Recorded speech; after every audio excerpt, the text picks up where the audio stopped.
2023, and I do hope that you're of good health from wherever you're watching us from. My name is Victor Enzobeli, and today there's a lot going on. Remember, it is where the Finance Bill 2023 is set to recommend. The members of Parliament are set to debate a few things relating to what is going on. And as you can remember, in the second reading last week, we had over 176 members of Parliament, more from the Kenya Kwanza side, the ruling party side, overwhelmingly voted for this finance bill against the 81 members of Parliament of the Azimio camp, or rather the opposition party. And now the debate is set to resume today, and it is at this stage that the proposals are set to be debated individually for amendments, and we will keep you updated on that today. And now, to kick off our story this afternoon, Kenya is hosting the prestigious Africa Energy Forum this year. The event is taking place at the Kenyatta International Convention Center in Nairobi from June 20th to June 23rd.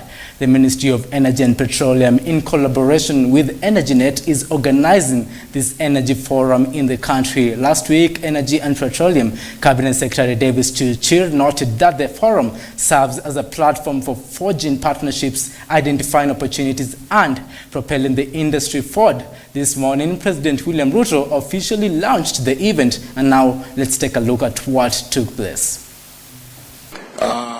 Africa in hydro generation has vast hydro generation potential, from the Congo River Basin, the third largest river in the world, to the Nile Basin, and what the Ethiopia, our neighbors, are doing. In Kenya, we have developed our hydro plants in renowned Seven Forks Hydro Complex, including Masinga, Kamburu, Kiambere, in the Tana River, which contributes 700 megawatts of our energy supply.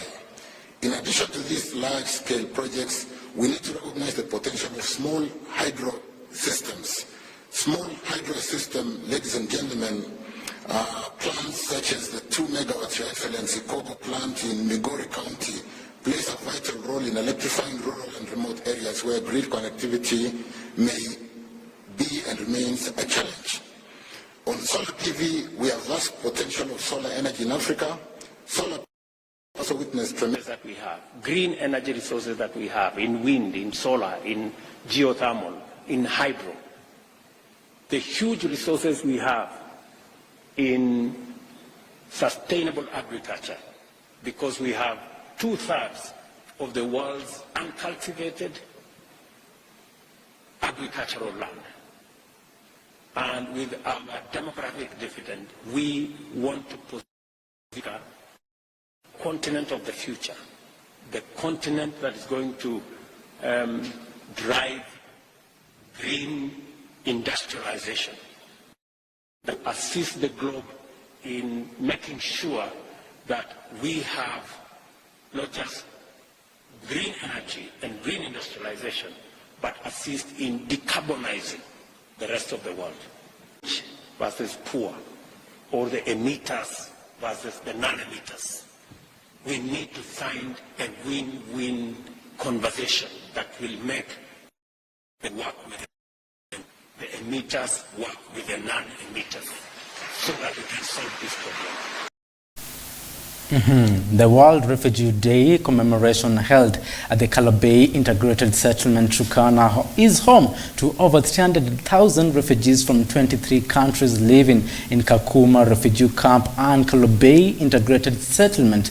The Permanent Secretary for the State Department for Immigration and Citizen Services, Professor Julius Bitok, was the chief guest. Principal Secretary Bitok expressed the government's unwavering commitment to refugees and ensuring their dignified stay within Kenyan borders. He said his department was implementing policies and programs to ensure safety of refugees and highlighted KISEDEP and KDRDIP as examples of such programs. Refugees represent the very essence of resilience, hope, universal desire for a better future. They have been uprooted from their homes due to unimaginable circumstances, be it conflict, persecution, or devastating consequences of climate change. As we acknowledge their struggles, And this year's theme of hope away from home, we must also recognize the strength they embody and the potential they bring for our societies as we support them. Ladies and gentlemen, our nation stands proud in its commitment to upholding the principles. As the governor of Turkana County, I want to assure all refugees residing in Turkana that the county government stands firmly by your side. We are fully aware of the immense challenges you have endured, and we recognize the need for us to come together in solidarity, fostering an environment of inclusivity and understanding. Kenya hakuna, hapa Turkana hakuna. Tumewaonesha Waturkana nao wametuonesha hata inawezekana siku ya leo tunakutana na wageni na marafiki ambao hatujui. Now to health matters, Health Cabinet Secretary Susan Nakhumicha has suspended 8 National Health Insurance Fund branch managers accused of using underhand tactics to fleece Kenyans. Nakhumicha faulted cartels for colluding with branch managers to orchestrate the scheme. The Cabinet Secretary on Monday further ordered the NHIF board to commence investigations into the alleged fraud and present a preliminary report to her desk within the next 48 hours. The investigations, according to the Cabinet Secretary, will include inviting the whistleblower to shed light on the details of the syndicate. The Cabinet Secretary further directed the Division of Standards and Regulations to take actions on the same and give a report. The whistleblower to share in details regarding this heartless and ruthless cartel and ask the board to take action against the culpable staff. I have also directed that a preliminary report be shared with me within 48 hours by NHIF board. Further, I have directed the ministry's division in charge of standards and regulations to take action immediately and give me a report. I have further made a special request to ESCC to liaise with the NHIF and carry out comprehensive investigations with the aim of finding out how this cartel siphoned resources from Kenyans and from NHIF specifically, and I hope this can be availed within the next. Thereafter, our teams will enforce the directive for closure should they inspect and find them culpable, and they will remain closed until investigations are concluded. Additionally, we are going to commence an elaborate lifestyle audit on all staff of NHIF. This is to ensure that each member of staff can explain their wealth portfolio in consistency with their earnings. This will commence this month in conjunction with ESC, but will continue progressively to the end of the year. Any inconsistencies flagged out will be subjected to investigations and will attract firm legal measures. Right, and still on the media war that between the government and the media, as you've heard, at least since yesterday, there's been an engaging war of words between the Cabinet Secretary for Trade, Industry, Moses Kuria, and the media. And now in relation to that, Kenya Kwanza politicians have sustained their attack on a section of the media, with the Deputy President Rigathi Gachagua being among the latest leaders accusing the mainstream media of biased coverage. Gachagua has criticized an article on one of the dailies which analyzed President William Ruto's expenditures on foreign trips. The Deputy President claimed the media was hell-bent on undermining the President's achievements and damaging his reputation. And now here is Fred Njiri with the report. It is these trips that have stirred up the new war front with the media after one of the dailies claimed that the President had outspent his predecessor 3 times over on travel, hospitality and vehicles despite the hard economic times. According to the report by the Controller of Budget, the Office of the President had spent 2.4 billion shillings for travel, fuel and servicing of vehicles from October last year to March this year, compared to 800 million shillings spent during the same period the previous year in Uhuru's regime. And within 9 months of your leadership, Your Excellency, what appeared impossible has been done. Your Excellency, this is evident fruition of your hands-on style of management. I was reading sometime, I think a month ago, some newspaper was complaining about your style of management, that you are hands-on. What I couldn't understand is, had they done some research, they would come to the conclusion that all successful institutions, all successful organizations are those who are led by the CEOs who practice a hands-on style of management. Your Excellency, this was stuck for many years.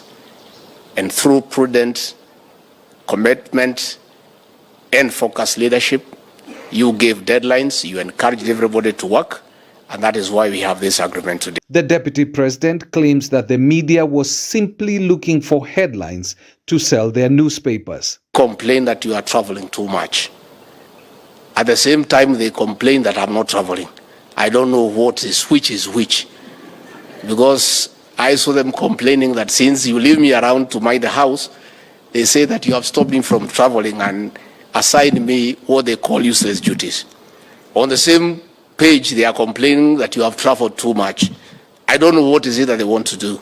Your Excellency, we want to encourage you that you must continue with bilateral and multilateral diplomacy for the benefit of this country as you continue to locally harness resources to restore the economy of this country to where President Mwai Kibaki left.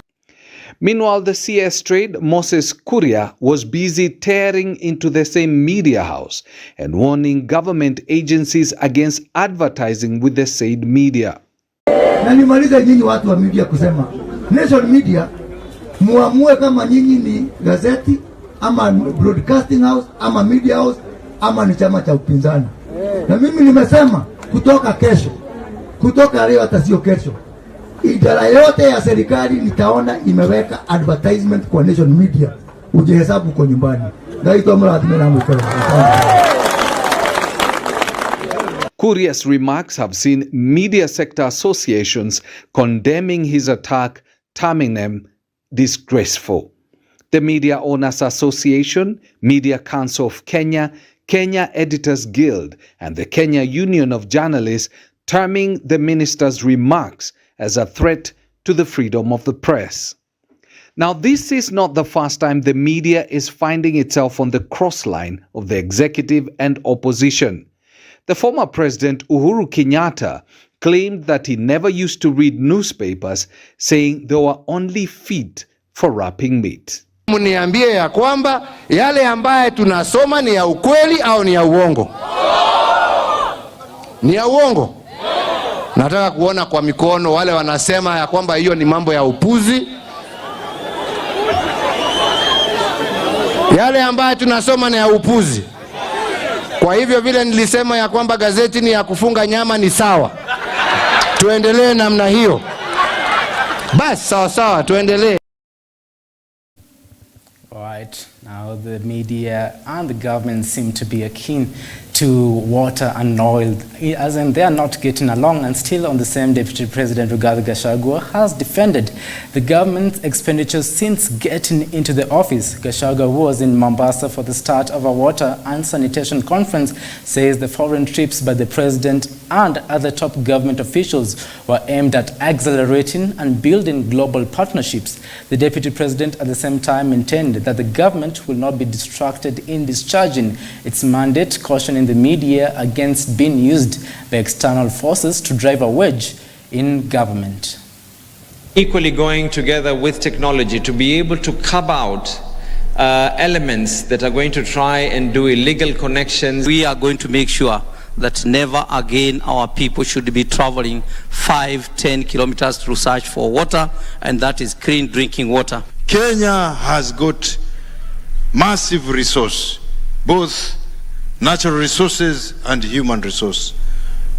Let us work towards that goal. The biggest asset that can sort out that problem also is simple, good governance practices. With government to build dams, water pans, sink boreholes, and assist us to deal with the effects of climate change. We have taken a bold step as a government, led by His Excellency the President, to agree to partner and invited partners in the private sector to be able to invest and break the myth that water is not bankable. I agree with Moses Kuria that you have become rogue and you are part of the Azimio brigade of trying to bring down the government. I don't agree with what he has suggested, that we stop advertising with you. We shouldn't, because we are democracy and we should be able to allow you to continue doing your job. Ours is to call you. You are going to wait for a long time and you'll be disappointed. There will be no cracks in this government. This is a very solid government with leaders who have been brought together by a plan. Leaders who have been brought together by some commitment to work for the people of Kenya. The President and I and the rest of us, all our ministers, are all pulling in the same. If they were honest to do analysis, they will find that within 9 months, President William Ruto has done 8 times what President Uhuru Kenyatta did, and hence the escalation. Right now, President William Ruto has said that European Union Kenya Economic Partnership Agreement will put money in the pockets of Kenyan traders. According to Ruto, the partnership will make Kenya the hub for European products in East Africa, in addition to stimulating the country's manufacturing and export of finished products. Kenya and the European Union have reached an agreement on an economic partnership, a development poised to boost trade and investment relations between the European Union and Kenya. The discussions, which were held in the presence of President William Ruto, were concluded by European Commission Executive Vice President and European Union Trade Commissioner Valdis Dombrovskis and Cabinet Secretary of Kenya's Ministry of Investments, Trade and Industry, Moses Kuria. According to a joint communique issued by Cabinet Secretary Kuria and his European Union counterpart, the Kenya-European Union Agreement will continue to be accessible to East African Community member states. In a wider sense, this agreement provides a solid foundation for cooperation across a range of important areas. This matters because the EU and Kenya are aligned on many global issues, ranging from a support of rules-based multilateral order to climate action. This agreement contains strong ambitions on trade and sustainable development. Indeed, this is the most ambitious trade deal the EU has concluded with any African country when it comes to climate protection, labor rights, and gender equality. This will benefit both sides, our people, our environment, and our climate. And let's be clear, it will also benefit our economies. Countries and regions that make moves towards sustainable. On the other hand, Cabinet Secretary Kuria says the agreement, which provides duty-free, quota-free market access for exports and certainty in the trading regime, will enable the private sector to trade and invest with confidence and expand employment opportunities for Kenyan youth and support livelihoods. Because we have got the rights by birth to being born in Africa and Europe.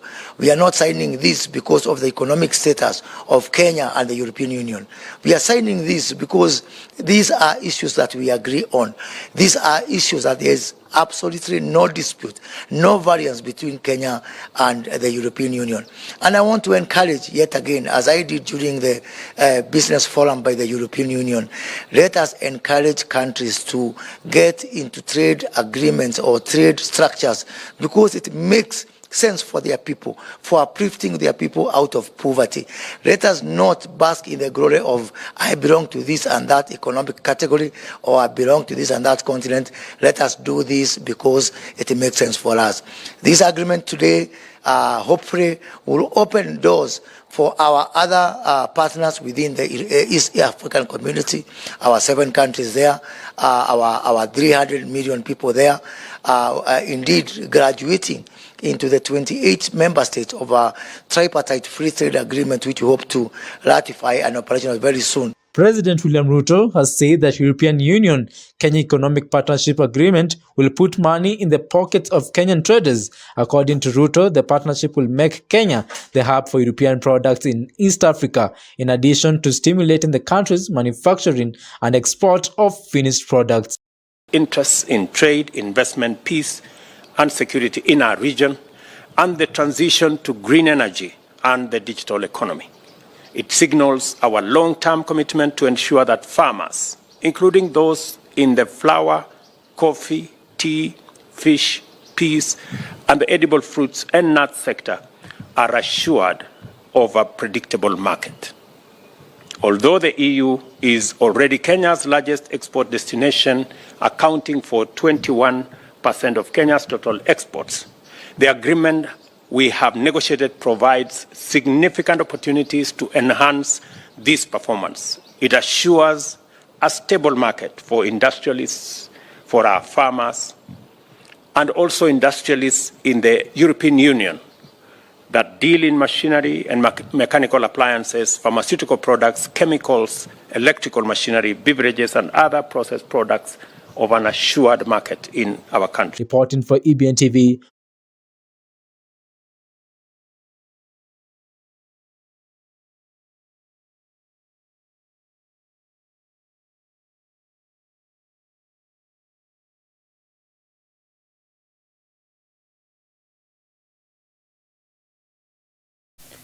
Right now, Director General of the Communications Authority of Kenya, Ezra Chiloba, has told the Senate Ad Hoc Committee on the Shakahola deaths that the authority has no powers to pull down controversial Malindi preacher Paul Mackenzie's sermons from online platforms.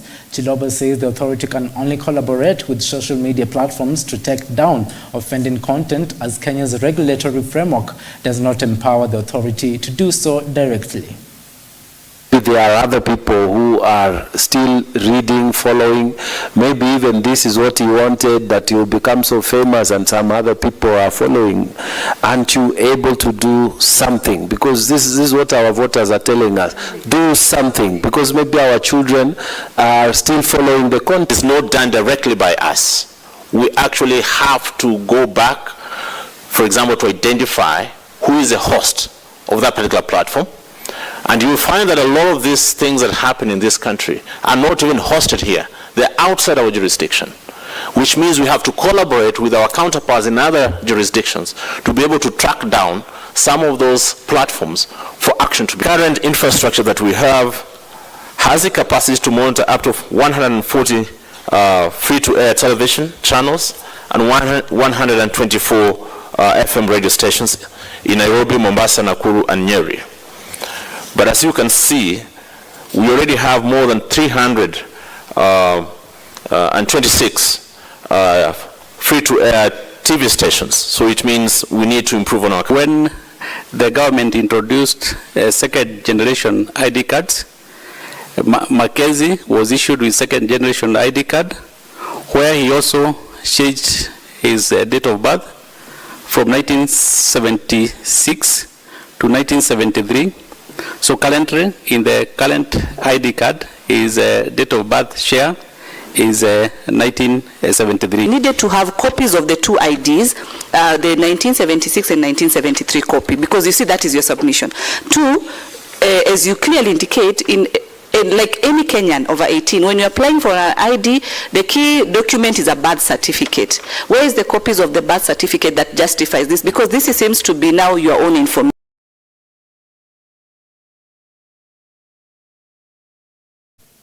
Right now, Siaya Senator Oburu Oginga has warned that Kenya risks losing multi-billion investors due to high cost of electricity. Oburu warned that unless the President William Ruto acts and reduces the electric tariffs, investors will divert to other countries with cheaper electricity. Oburu was speaking during the homecoming party of nominated MCA Shalom Oduor. Oburu said there has been relatively limited movement of investments to Kenya, with potential investors from other partner states finding it hard to penetrate the market. Oburu was accompanied by Siaya Speaker George Okode and host MCAs led by Justice Oguta, said the government had erred in imposing the 3% housing levy on Kenyans. I just want to tell the government to be sensitive of the people's needs. The cost of living is too high. The government is increasing the cost of almost everything. When you increase the price of fuel, the price of transport goes up. The price of unga goes up. The price of sugar goes up. Because all these use fuel to be produced. So when you are increasing the price of electricity, and the president said he was not going to increase the price of electricity. When the price of electricity shoots up, everything shoots up. I know in the last voting, some of our members were not there. But it is because the speaker had expelled them. It is not because they didn't want to be there. So Wananchi should not lynch them. They were actually not there because they were expelled by Speaker Wetangula. But the next voting now, which is coming soon, the House, the committee of the whole House and the third reading, now I'm sure all of them are going to be there, and we are going to have a very, very good number of our people voting.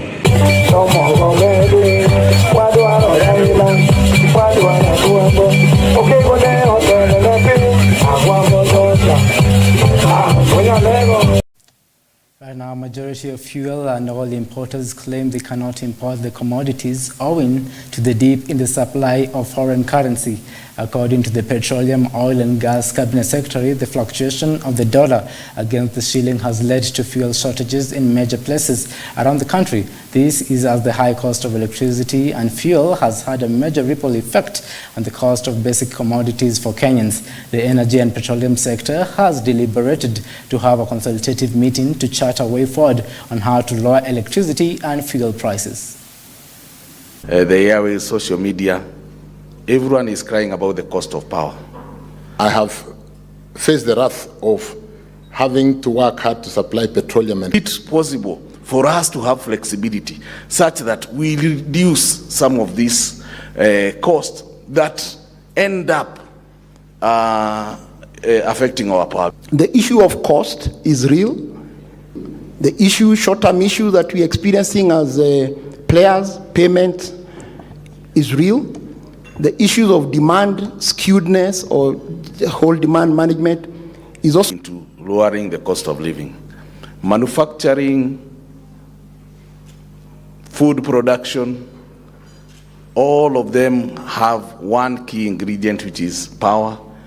And power, we have to talk candidly. Us who are in this table, who are in this forum, where we'll have a candid discussion. We'll open up a plenary session where we'll have a candid discussion on what are the low-hanging fruit. When cost of power goes up, inflation goes up. Similarly, petroleum. It is one of the biggest drivers of the cost of living, the cost of food, the cost of transport. So inflation driver significantly is led by energy. And so it imposes upon us, the generators, the distributors, the off-takers, and so on and so forth, to really talk to this component and ask ourselves, for those who are Kenyans, I don't know whether the DFIs believe in Kenya and they want to help us to make Kenya a competitive destination. Talking of having a consultative meeting on sustainability. To have an honest and candid discussion on what others have tried to do and maybe they have not quite succeeded. Now, the Office of the Data Protection Commissioner should cascade awareness creation sessions to the grassroots to enable ordinary citizens know their rights in the fast-changing world. These are the words of Jim Joka, the Siaya County Commissioner. Joka said that the government poised to digitize over 5,000 services. There was a need to put in place safeguards that will protect the processing of personal data. The County Commissioner said it was prudent that all citizens be updated on what is expected of them and redress should there be an infringement. He was speaking in Siaya town yesterday during an awareness outreach program conducted by the Office of the Data Protection Commissioner. As you are aware, the digital superhighway and the creative economy is a key agenda of this administration. As you are aware that His Excellency the President has directed that over 5,000 government services will be digitized, therefore calling the need to put in place safeguards that will protect the processing of personal data. I want to thank the government through the Office of the Data Commissioner for this workshop and call upon these sensitization forums to be cascaded to the villages where we are able to reach the mama boga, where we are going to reach our fishermen, where we are going to reach our miners, because all of them provide very, very useful data to the government and to enable the government to provide different services. All you are aware, the government and the economy is going digital, and therefore all citizens need to be empowered so that they can know their rights, they can know where to seek redress where their rights on data protection are infringed. My favorite example, a very good example, I like the one who gave out. Now, Nakuru clergy have raised concerns over the heightened abuse of alcohol, especially illicit brews in the county. The church leaders have to this end challenged the national government to invest heavily in rehabilitation centers. This comes as the county government ordered the closure of all liquor stores operating within bus terminal with the Nakuru County Trade CSC Stephen Meruri, noting that drivers drinking before the onset of journeys has become a worrying trend. Sikitika sana tunapoona aibu, tunapoona fedheha iliyoletwa na pombe na madawa ya kulevya katika mitaa yetu. Hasa vile ambavyo wameleta vilabu katika mtaa, na mtu natoka nyumbani na watoto wake, cha kwanza kukutana nacho ni mlevi, mtu aliyeuchi, mtu anajisaidia tu kwa barabara. Aibu hiyo imetuzidi sana. Hata karibu na makanisa, karibu na mashule, ni kama kila mahali is affected. Iwe na time limit. Sio saa moja kijana ni mlevi, sasa atafanya kazi lini ati mkuru nimekea. Iko na vijana walevi. Unajua huwezi danganya Mungu na ujidanganye. Unajua kabisa ukiondoka hakuna boma. Na ndio unaona hii ugonjwa wa akili na depression kwa wamama, because kama sasa ni mambo ya familia yako, una intercede, inakuumia. Kwa rahisi sana kwa madereva wetu, kwa manamba wetu, kwa wale ambao wanafanya biashara hapo karibu na stage kupata hiyo pombe. Kwa hivyo, kwa sababu ya hiyo, serikali imeonelea kwamba uzaji wa pombe na unywaji wa pombe katika stage zetu, mahali ambapo tuko na facility zetu kama serikali, haitaendelea tena kutoka. Now, the county government of Kilifi has pumped in over 200 million shillings targeting micro and small enterprises with a view of generating gainful self-employment and growth of businesses. Speaking at the relaunch of Wezesha Fund, Kilifi Governor Gideon Mungaro says since the initial rollout of the fund, over 320 million has been disbursed to 2,229 groups and 32 cooperatives, and that they are targeting to grow the fund to over 1 billion shilling. The funds are interest-free, but one is required to pay a one-off 4% management fee. The county government has partnered with Kenya Commercial Bank and Rafiki Microfinance Bank to make the fund more robust in meeting the needs of the people of Kilifi. Branches. We have other branches across the network, across the country. We are going to have a robust chama banking arrangement, and also we are going to support those who are doing contract jobs. We can be able to finance LPOs, we can be able to finance LCOs, LSOs, and we can be able to do any other financing through this arrangement.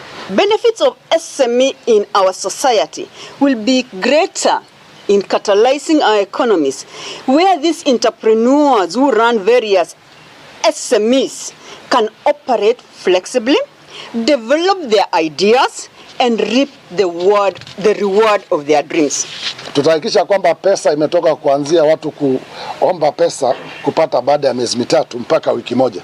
Lakini na nyinyi pia mkipata hizi pesa lazima mfanye biashara na mrudishe pesa ndio wengine pia waweze kukopa.